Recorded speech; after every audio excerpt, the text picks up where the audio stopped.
In new Tennessee Tech head coach Bobby Wilder. Coach, glad to see you. You're decked out. I tell you what, Mark Wilson's coached you up just right. Hey, got to make a presentation when you get in front of the camera. All righty. Dr. Oldham will appreciate that too when we're done with Absolutely. it. First of all, welcome to the league. And Thank you. I mean, you're a known face in college football circles, particularly in FCS. But let's start way up in the northeastern United States in Maine and work our way down to the Virginia Hampton Roads area, and then work our way west to Cookeville. Take us through that journey. Yeah, sounds good. Born and raised in a small town called Madison, Maine. My parents still live there. I'll circle back to this. The majority of my family has migrated to the Nashville area, so I'm actually home now. Cookeville is home. My family's here.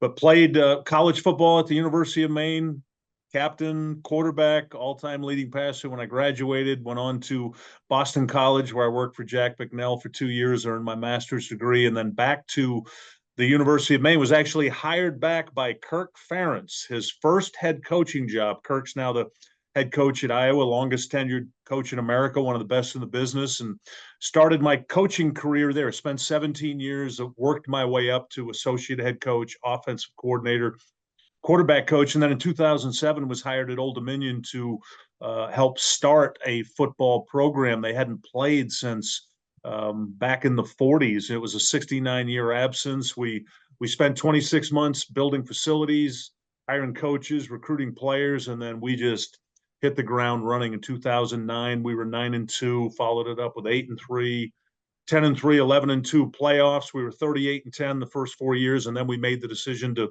transition up to FBS and Conference USA. We had some good success there. 2016, we went 10-3 and won the Bahamas Bowl, and then we really started to overschedule. We started to play a lot of Power 5 teams and non-league games, and didn't win enough the last couple of years. They asked me to leave, and then was interviewing for jobs, doing some private. COVID hit, some things got a little challenging in the coaching world, and then I got a call back in November about this job and interest level. And Mark Wilson and I are both from Maine. We're both University of Maine graduates. He was behind me a few years, but we'd followed each other's careers, and I wasn't sure, being perfectly honest, if this was a job I was going to take. I'd done my research on the program, the struggles they'd had recently, and then when I met with President Oldham and Mark, and I had a very detailed presentation on what we had done at Old Dominion, how we had built the best startup program in the history of college football, and what it would take. And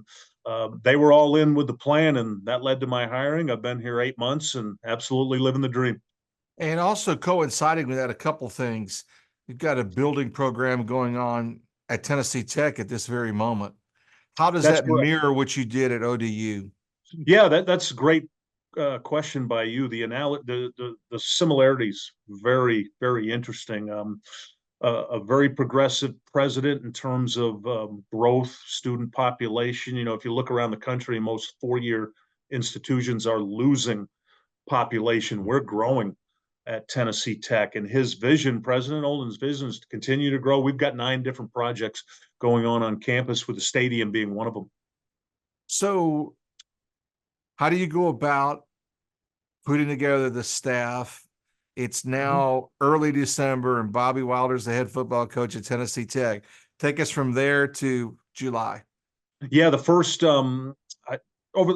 Let me step back a little bit. Over the last couple of years, I had stayed in touch with people that I knew I wanted to hire when this next opportunity came along. So the staff was in place in my head. It was just a matter of getting it on paper. Tremendous support from President Oldham and Mark Wilson with hiring staff. We've also, not only do we have our full staff members, assistants, we also added a general manager, director of player personnel to handle recruiting. We added a strength coach just for football, which is not always common at the FCS level. So the staff came together quickly. I wanted to keep members of the defensive staff. Last year, they were #1 in the league in 5 different categories defensively, really good system in place. So was able to keep some members from last year, and then brought in the majority of the offensive staff or coaches I had worked with at Old Dominion. That after we separated, everybody went their separate way, picked up the phone, called them, let's get the gang back together.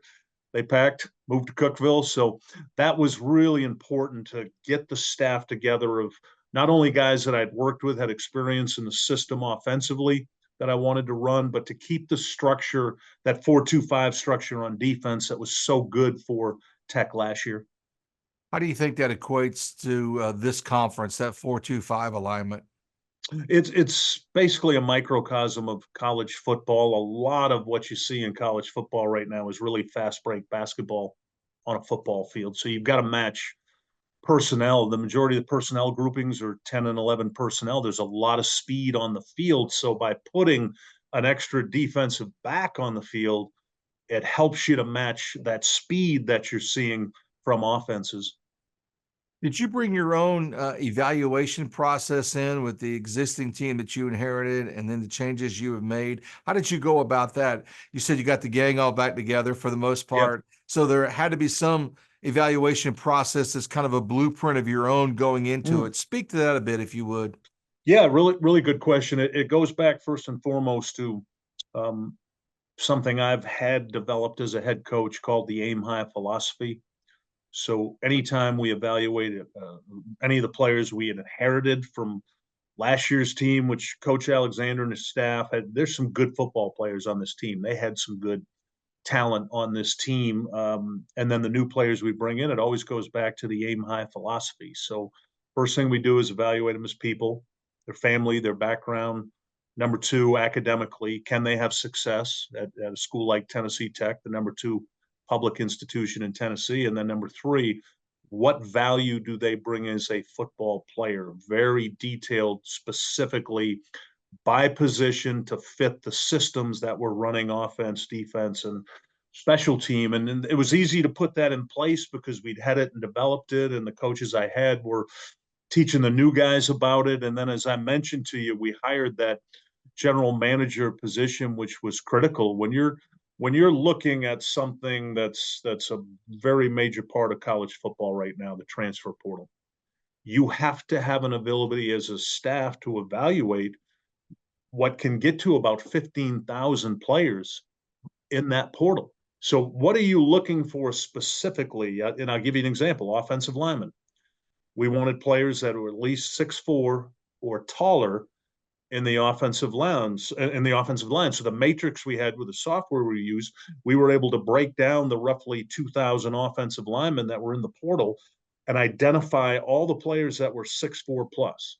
And then identify who are the players that would be available for Tennessee Tech. Because obviously the University of Tennessee and the big boys are going to take who they want.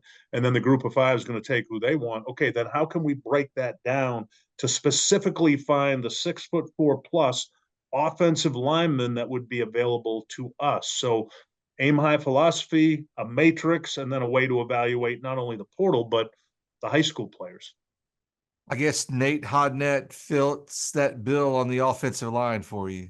Yeah, he's pretty special. He's a really interesting story. When I first got here, he was done. He had said, "I'm not coming back. I'm not playing." He had graduated. Very successful young man. He's going to be a success in whatever he does in life. And I called him and brought him into the office and said, "Hey, let me just share with you what's going to happen here. Let me share the vision, the plan, see what you think." And long story short, we got him enrolled into grad school, so now he could get his master's, which obviously he could see the value in that.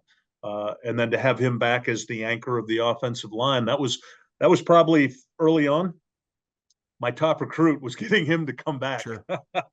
And that's often the case in this era of transport portals is Mhm. you got to reclaim, it seems in this instance, reclaim your roster year over year. Also today, I just wanted to talk a little bit about Daniel Rickert on the defensive side on the line. And also in all of this evaluation, all this funneling down of potentials, well, how do you build it from there, Coach? And by that, I mean, you're going to go inside out or outside in?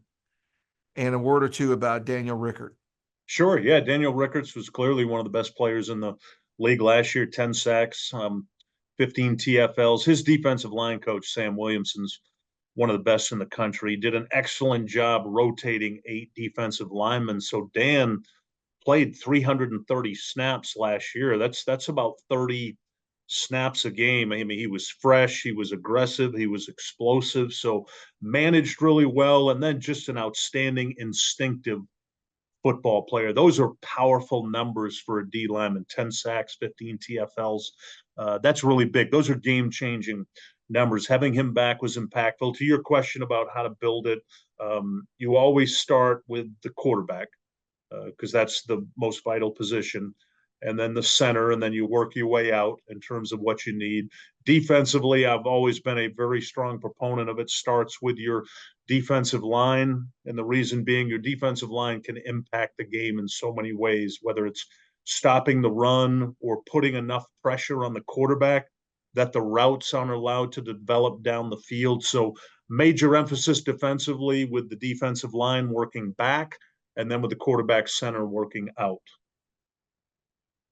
Your impressions, and there's a reason why you're here, Coach, but your impressions of Cookeville and the Upper Cumberland in the short period of time you lived there. You mentioned your family, your Yeah. colleagues that joined you again. There's got to be something that really, beyond that initial meeting with Dr. Oldham and Mark Wilson, that really said, hey, this is the place I want to be.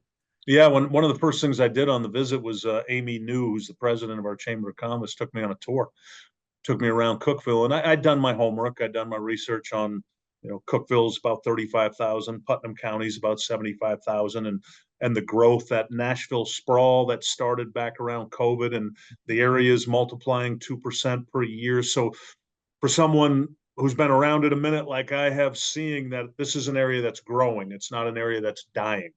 It's an area that's expanding, and really impressed at just the welcome.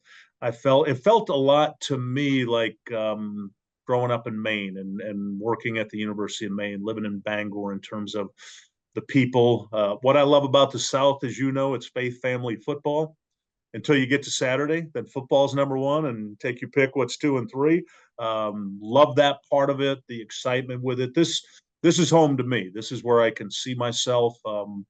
I spent 17 years at the University of Maine, 13 at Old Dominion. So I'm not a coach that travels. If I like where my feet are, that's where my feet stay. And this feels like home.